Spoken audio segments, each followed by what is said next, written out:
வணக்கம். இப்பொழுது நாம் பார்த்து கொண்டிருப்பது 1100 ஆண்டுகள் பழமையான ஒரு அழகிய திருக்கோவிலாகும். இவ்வாலயம் வேலூர் மாவட்டத்தில் எருக்கம்பட்டு என்ற கிராமத்தின் ஏரிக்கரையின் ஓரத்தில் கட்டப்பெற்றுள்ளது.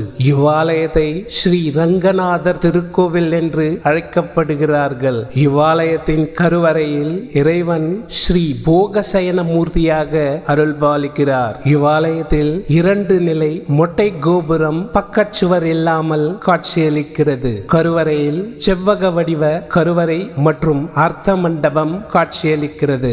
துவார பாலகர்கள் பச்சை கற்களால் வடிவமைக்கப்பெற்றுள்ளது. இந்த துவார பாலகர்கள் சேதமடைந்து காணப்படுகிறது. ஆலயத்தின் கருவறையில் மூலவர் ஆதிசேஷன் மேல் சாய்ந்த கோலத்தில் அருள்பாலிக்கிறார். அருகில் ஸ்ரீதேவியும் பூதேவியும் காட்சியளிக்கிறார்கள். கருவறையில் உள்ள இறைவனை போகசயன மூர்த்தி என்று அழைக்கப்படுகிறார்கள். கருவறையின் மேலுள்ள விமானம் 2 தள அடுக்குகளாக கல் மண்டபமாக காட்சியளிக்கிறது. கருவறையின் சுற்றுச்சுவர்களில் கோஷ்டமூர்த்திகள் காணப்படவில்லை. இவ்வாலயத்தில் கல்வெட்டுக்கள் எதுவும் கிடைக்கப்படவில்லை.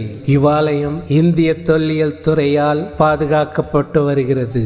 இவ்வாலயத்தின் வளாகத்தில் சமீபத்தில் நடந்த அகழ்வாராய்ச்சியில் உடைந்த சிலைகள் கண்டெடுக்கப்பட்டுள்ளன.